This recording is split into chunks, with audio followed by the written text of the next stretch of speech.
Hello fellow hardcore nutballs, thanks for clicking on this little bonus app. I'm recording this out of necessity, as after I got about 5 episodes into recording the podcast, I noticed something had gone a little wonky.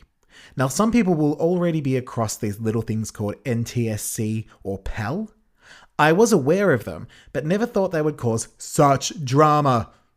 Alas, they have thrown a poison dart into the works. I'm not going to give you a full rundown of what they mean, feel free to have a Google, but honestly, I don't really know exactly what they mean themselves. But the simple version is that they both have something to do with how TV shows and movies were broadcast or released on DVD. Now, Xena was broadcast throughout the US, some of South America, and other select countries in NTSC. So when the DVDs came out in these regions, they were also NTSC. However, when Xena was broadcast and released on DVD in Australia, the UK, as well as parts of Europe, Africa, and Asia, they were in PEL format. Why does this matter? Well, I never really thought it did, until I realized that PEL episodes play a little bit faster than NTSC episodes. They are exactly the same episodes, there is no extra footage, but they have slightly different running times, with PEL episodes sitting around the 42-minute mark and NTSC episodes coming in around the 44-minute mark. You'd never notice the difference really, unless of course you happen to be listening to an audio commentary podcast that suddenly goes out of sync. And that is what it means for this show. If you were listening along to the podcast while watching the PEL version, the audio would go slowly out of sync until it pretty much didn't make sense anymore. And we don't want that. You see, I have both PEL and NTSC versions, the Australian and the US DVD sets respectively. And purely by chance, I started watching the American NTSC version when I started recording. Seeing as I've already recorded a good chunk of episodes, and dare I say America has the largest concentration of hardcore nutballs, please correct me if I'm wrong. It makes the most sense for me to continue watching this version of the show.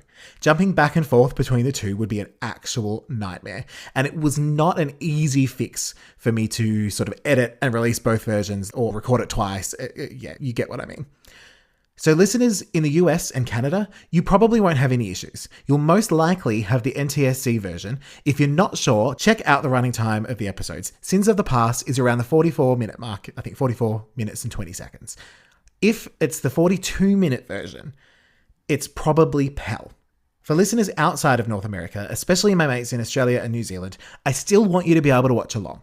So first, double check those run times. Maybe you do have the NTSC version. Who knows? If you do realize, however, that your version is PEL, there are a few solutions. One is to watch the episodes at 96% speed. This is supposedly the difference between the two versions.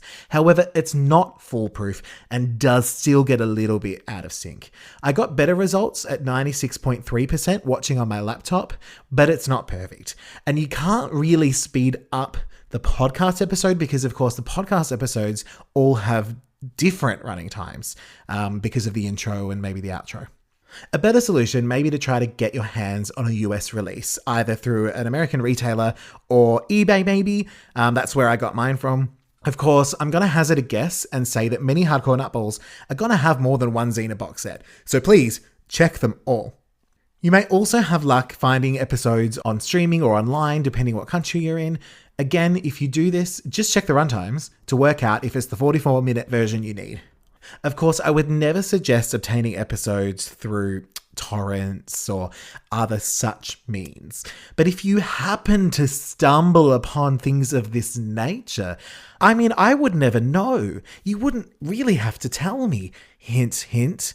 And if you did happen to find things this way, which I would never suggest, I'm going to assume that you've probably already purchased the episodes at some point in your life. So maybe don't beat yourself up too much, but I'm not even suggesting it. And lastly, if you get really stuck or confused, please email me at xenawarriorcommentary@gmail.com and I may be able to help you find a solution. Hint, hint. Sorry if this causes any confusion. It's certainly not something I expected to come across, but hopefully this little episode will just help clarify and put into context why I'm watching these versions and what it all means. Plus, it's good to iron out the little wrinkles early on. Also, if anyone has suggestions on how to remedy this that I have not thought of, please feel free to get in touch too on the email that I mentioned before. Otherwise, battle on.